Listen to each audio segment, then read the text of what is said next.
अस्सलाम वालेकुम फ्रेंड्स, कैसे हैं आप? आई होप आप सब ठीक होंगे, खैरियत से होंगे और खुश भी होंगे। फ्रेंड्स, मैं हादिया मलिक फिर से आप लोगों के लिए न्यू वीडियो लेकर आई हूँ। आज की वीडियो में मैं आप लोगों से गार्नियर कलर का फुल रिव्यू शेयर करूंगी। ये वीडियो मेरी उन बहनों और भाइयों के लिए बेस्ट है जो अपने बालों को नेचुरल कलर करना चाहती हैं। मतलब अगर उन्होंने स्टिकिंग कराई है या कोई भी स्टाइलिंग कलर अप्लाई किया है या बाल कुदरती तौर पर सफेद होना स्टार्ट हो रहे हैं, तो उसके बाद आप चाहते हैं कि आपके बाल दोबारा से डार्क कलर के हो, तो उसके लिए गार्नियर एक बेस्ट ऑप्शन है। इसकी कलर रेंज भी काफी अच्छी है, इसकी प्राइस भी रीजनेबल है। आज जो शेड में अप्लाई करने लगी हूँ यह है गार्नियर का 5.25 सिनेमन चॉकलेट। ये लोग क्लेम करते हैं कि ये कलर 8 वीक्स तक आपके बालों पर स्टे करता है, आपके बालों को नरिशमेंट प्रोवाइड करता है क्योंकि इसमें ऑलिव ऑयल शामिल है। आज जो मैंने शेड सिलेक्ट किया है यह है 5.25। आप देख सकते हैं इसका शेड जो है वो थोड़ा सा डार्क मेहरूनिश टाइप है, चॉकलेट टाइप है। और इस साइड पर जो है उन्होंने दे रखा है कि अगर आपके बाल इस कलर के हैं तो इन पर ये कलर इस तरीके का आएगा। इसे अप्लाई करने के बाद तो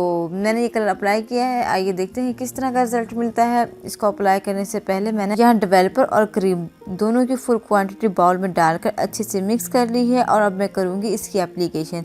तो सबसे पहले मैं ग्लव्स पहनूंगी ताकि मेरे हाथों पर कलर ना आए। इसके बाद बालों को अच्छे से कॉम्ब करूंगी। आप मेरे मॉडल के बाल देख सकते हैं, इन्होंने पहले से अपने बालों पर स्टिकिंग कराई थी। अब ये चाहती हैं कि इनके बालों का कलर नेचुरल हो और यहाँ मैं 4 सेक्शन करने के बाद एप्लीकेशन स्टार्ट कर रही हूँ। हेयर कलर ब्रश की मदद से मैं रूट से स्टार्ट करते हुए हेयर एंड तक कलर अप्लाई करूंगी और इस तरह फुल हेड पर गार्नियर कलर अप्लाई कर लूंगी। इसकी एप्लीकेशन करना बहुत ही ईजी है। इससे आपके बाल जो है वो नेचुरल कलर के हो जाएंगे। इससे आप अपने रूट टचअप भी कर सकते हैं और फुल लेंथ पर भी एप्लीकेशन कर सकती हैं। तो फ्रेंड्स, यहाँ मैंने फुल हेड पर एप्लीकेशन कर ली है। एप्लीकेशन मेरी कंप्लीट हो चुकी है। अब मैं इसे तकरीबन 25 मिनट के लिए इससे बालों में लगा रहने दूंगी और उसके बाद करूंगी वॉश और देन अप्लाई करूंगी कंडीशनर। इसके साथ ही जो है इस बॉक्स के अंदर एक कंडीशनर दिया गया है साशे में, वो मैं इस पे अप्लाई करूंगी। और फ्रेंड्स, यहाँ मैंने बालों को कर लिया है वॉश। रिजल्ट आपके सामने है, कितना ही अमेजिंग रिजल्ट आया है। आप भी अगर इस तरह का कलर चाहती हैं तो गार्नियर एक बेस्ट ऑप्शन है। मैंने यहाँ 5.25 में जो शेड है वो अप्लाई किया था। इसका कलर बहुत ही अच्छा आया है, काफी डार्क कलर है, नेचुरल है, बिल्कुल भी बहुत ज्यादा ब्लैक भी नहीं है, बहुत ज्यादा ब्राउन भी नहीं है। अगर आप भी कोई कलर सेलेक्ट करना चाहते हैं तो इस तरह का आप शेड कार्ड देखें, इसमें से जो आपको पसंद आए कलर आप सेलेक्ट कर लें। काफी अच्छा कलर है, काफी शाइन प्रोवाइड करता है बालों में और जो इसमें सारे ग्लव्स भी मौजूद होते हैं, डेवलपर, कंडीशनर, काफी सारे आइटम्स होते हैं और रीजनेबल भी काफी है। मुझे तो ये अच्छा लगा है, इसका रिजल्ट काफी पसंद आया है। आप भी इसे परचेज करें, ट्राई करें और अगर आप यूज कर रहे हैं तो मुझसे भी शेयर करें कि कलर आपको किस तरह का लगता है। सो फ्रेंड्स, आई होप आपको आज की वीडियो पसंद आई होगी, इन्फॉर्मेटिव लगी होगी। अगर आपको आज की वीडियो पसंद आए तो आपने करना है इस वीडियो को लाइक एंड शेयर और साथ ही करना है मेरे चैनल को सब्सक्राइब और बेल आइकन का बटन प्रेस, ताकि मेरी न्यू आने वाली वीडियोस आप तक पहुंचती रहें। इसके साथ ही मुझे इजाजत दीजिए। अल्लाह हाफिज।